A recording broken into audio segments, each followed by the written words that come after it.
Greetings, YouTubians, and welcome back to Wayne Sharp World, where today we're going to take a look at a Benchmade that I can get behind, a Benchmade that I do really personally like, and it's not this one right here. This is actually my personal Benchmade, the Benchmade Mini Adamas, but today we're going to be taking a look at its big brother, the Adamas. Now, before I go any further into this review, I'd like to thank you guys for tuning in today. If you like what you see, please do me a huge favor, hit that subscribe button, follow along, and I will continue to bring you the content. Now, let's take a look at some overall specs on this knife right here. We have an overall length coming in at 8.93 inches, a blade length coming in at 3.82 inches, and a blade thickness at 142 thousandths. Blade material on this guy is CPM crew wear with a nice coating on it. I believe this is some type of like Teflon coating, or I can't remember the exact type of coating on this, but a nice strong resistant coating to help protect the steel. A drop point style blade, a flat grind, a handle length coming in at 5.2 inches, and a handle thickness at a rather thick 630 thousandths. Handle material on this guy is G10 with some nice, some kind of thick steel liners, which I am a fan of. We'll get to more of that when we get to the handle portion of the review. An axis locking mechanism, of course, and a user of a right or left hand tip-up carry with a weight coming in at 6.45 ounces. And to be totally honest, for the type of girth and size of knife that you're working with here, 6.45 ounces really isn't all that bad. Designed by Shane Seibert, and a price coming in at $292.50. So when it comes to pricing on Benchmade, you guys know I've had some rather strong opinions lately. And personally, I don't know about this one. I kind of feel like it is still slightly overpriced. I feel like this is maybe, I would like to see this knife come in at like $250, $260, but I'm not going to complain too much about $292.50. It kind of is what it is. I've seen a lot worse pricing, not just from Benchmade, but from other companies. So this is kind of just for me. It's whatever. Let's take a look at some size comparisons here, and let's bring back out my personal mini Adamas that I really do adore. I really do like, I love the design of the Adamas in general, and I really like this limited edition mini Adamas I got with kind of the maroon micarta scales, and yeah, good stuff there. And then we'll also bust out here the Spyderco Shaman. That's a good size comparison for this guy. Well, not quite as good as I was hoping. Let's see, what else do we have here? Let's get that off. This might be an okay one. The Hogue Ritter RSK full size. How's that? A little better, a little better. And then here's an, oh, here, you know what? Here's a good one back here. The Cold Steel AD10. I was going to get the 4MAX Scout, but we all know that's a lot bigger and it would just tower over it. But yeah, that's a pretty good one. Cold Steel AD10, Hogue Ritter. There we go. All right, now let's get to talking about this knife and why I really do like this knife. Quite a lot, actually. The blade itself is just, this is a knife that is not meant to be a slicer. So at 23 thousandths behind the edge, that's okay. This knife is meant to be a workhorse, a hoss, a beater, CPM crew wear. You know, you can do all kinds of hard stuff with it. The lock is more likely to fail before this blade will ever fail on you. And I'm not saying the lock is like cheap by any means, but you know, it's the lock, it's an axis lock, and it's a crossbar lock. Crossbar locks in general, when it comes to a knife built like this, I feel like the crossbar lock, whether it be the axis or any type of crossbar lock, would be more subject to fail before this blade does, because this is a beast of a blade, and I just love the blade shape in general. It looks good, kind of tactical, but also very just ready to abuse.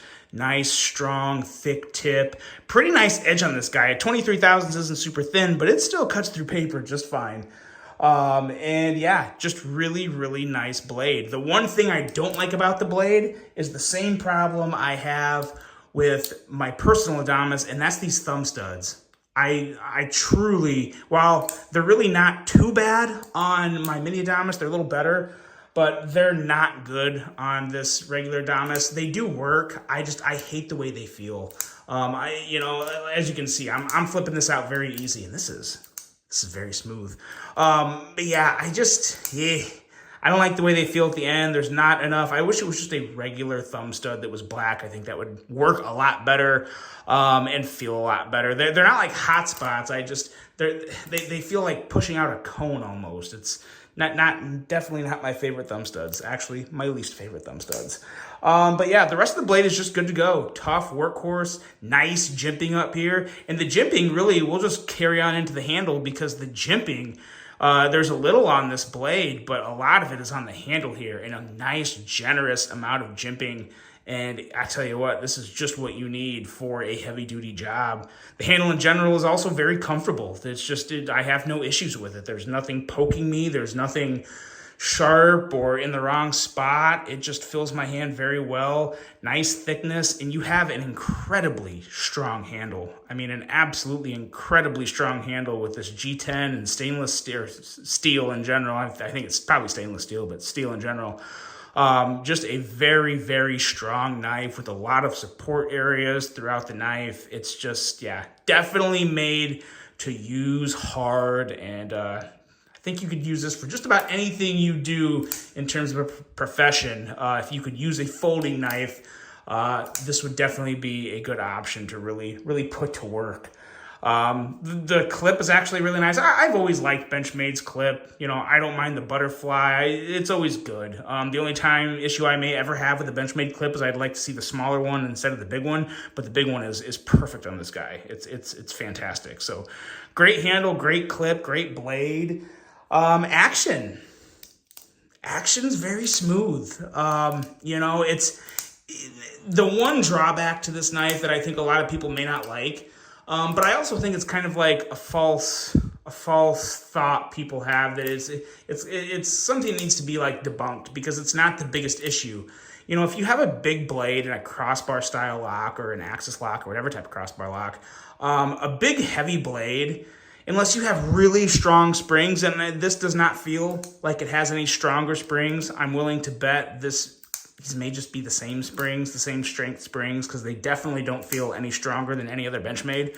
But you can always just kind of shake the blade out a little. But, you know, with something like the Narrows, very light knife, that was a little more of a problem because it was just super weak. There is some good retention there. It's just a heavy blade, and there has to be some understanding there that will happen sometimes. The heavier the blade, the bigger the blade, the more likely you're going to have, you know, it's going to shake out a little, and if you throw it hard enough, it'll come out on you. So I don't see that as much of a problem with this one. It's not always a problem. It really does kind of come down to the knife and, you know, what you're expecting. But from an action standpoint, this is a very smooth knife. The thumb studs aren't the best to middle finger flick because you have like no traction, but if you kind of, a little bit of wrist, that works. But no, to just deploy the blade, it's very smooth. No real issue with the action. I wouldn't mind seeing a little stronger spring on this. I think that would be kind of nice. But at the end of the day, I like it. I really do like this knife a lot. If I didn't have the mini Adamas, I would consider buying this full-size Adamas, but I'm good with the mini. I like my mini, but I really am crushing on this full-size. Let me know what you guys think. Which one do you prefer? Do you prefer the full-size, or you do prefer the mini? I mean, really, I think if you're more just like regular, true, everyday EDC, the mini Adamas makes more sense, but you also don't have quite the ideal type of slicing blade that I look for in a true day-to-day EDC. But this is just a hoss of a knife that can put in the work. And if you're okay with that $292.50 price tag, I would 100% recommend this knife. I think it's great. I think it can really hold up to a lot of good abuse. Fun to fidget with, and just a knife you can rely on. So nice outing from Benchmade, nice knife, and hopefully they can kind of steady up those prices and keep bringing out some models we all want. But that's that, guys. Let me know what you think of this knife. Really hope you enjoyed this one. Hope you have a great rest of your day, and until the next one, I'm out.